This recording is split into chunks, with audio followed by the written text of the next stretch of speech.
J'ai découvert dans les quartiers anciens de Béziers le musée Gustave Fayet, une demeure du XVIIe siècle acquise par les parents de cet homme un an avant sa naissance en 1865.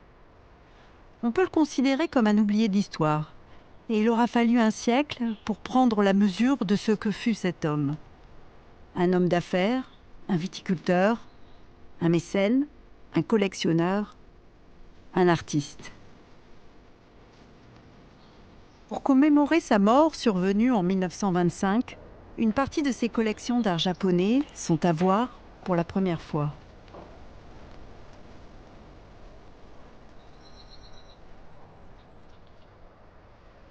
Qu'est-ce qui vous a fasciné chez cet homme ?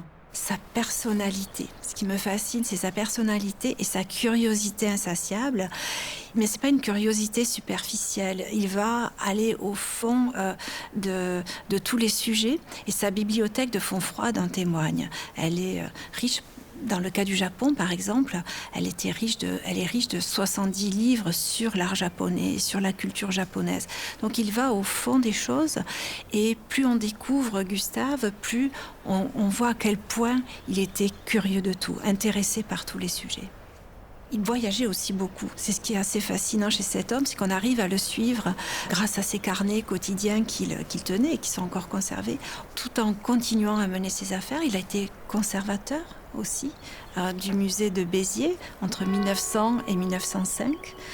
Il a organisé le déplacement de collections qui était à l'hôtel de ville pour aménager l'hôtel Fabregat en musée. Tout ça en menant ses autres affaires en parallèle. On a l'impression qu'il y a toujours du plaisir. C'est ce que l'on ressent surtout quand on voit ses œuvres, je trouve. C'est ce plaisir de produire, absolument. C'est ce qui m'a aussi fascinée.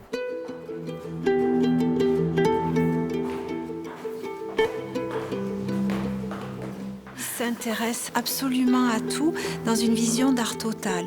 Il ne décloisonne pas les arts, il les prend dans son ensemble et même dans sa manière de vivre, dans la manière dont il décore ses nombreuses demeures, il arrange ses intérieurs. Le mot arrangement est très important. Il arrange ses intérieurs de manière à avoir une harmonie totale. Gustave Fayet n'est pas très connu du grand public, ni des Biterrois. Et à l'occasion de sa mort, on redécouvre Gustave Fayet et sa vie. Et ici, au musée, nous avons décidé de consacrer une exposition à son rapport au Japon et à une part intime de sa vie, qui sont ses collections d'art japonais.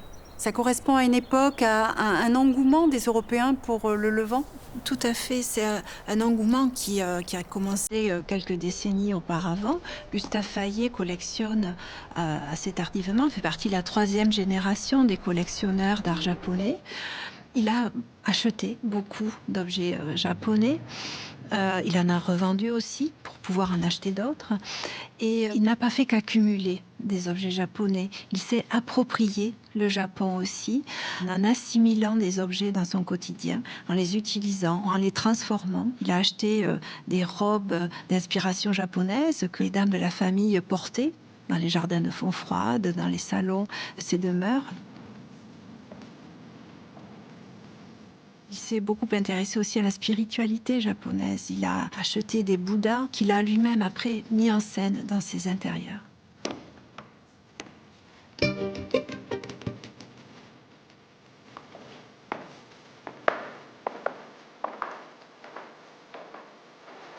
On a des objets assez surprenants comme la carpe en bois laqué, qui est très bien documentée et qui est un symbole important dans la culture japonaise parce qu'elle représente donc la force, la bravoure, le courage, parce que les carpes remontent les rivières à contresens.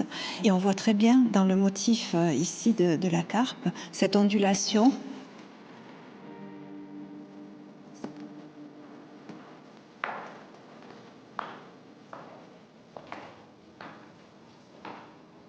Il y a d'autres objets qui surprennent. On dirait des tableaux. Ce sont des katagami, des pochoirs japonais qui étaient utilisés pour faire des impressions sur textile. Et au moment de l'ère industrielle, ces pochoirs ont été mis de côté et vendus et ont inondé le marché occidental. Et Gustave Fayet en a acheté par centaines. Mais ce qui est intéressant, c'est la démarche de Gustave qui a fait du bricolage, a monté ses pochoirs sur des fonds colorés, soit des fonds assez neutres ou des fonds plus acides, presque qui donnent un rendu un peu psychédélique. Et le fait de les monter sur un fond coloré, de les encadrer, en change le statut d'un simple objet artisanal. Gustave le transforme en œuvre d'art.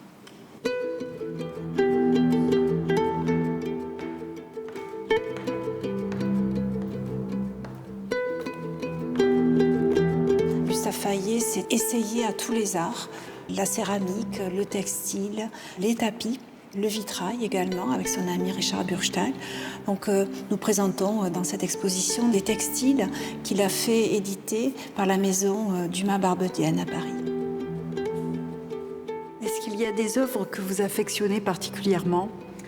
Je dirais les buvards, l'ensemble des buvards qui se met à réaliser, à peindre à partir de 1912. Et il va en faire des centaines. Et ce que j'apprécie en particulier, c'est la variété de couleurs, de formes. Et on sent dans ces buvards la part de création de l'artiste. Il va au-delà des modèles, au-delà des formes.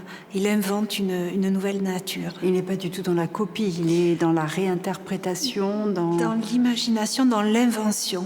Il part de la nature qui l'inspire, qu'il aime. Il adore les fleurs, il aime les jardins, mais il va au-delà de cette nature. Il invente un autre univers.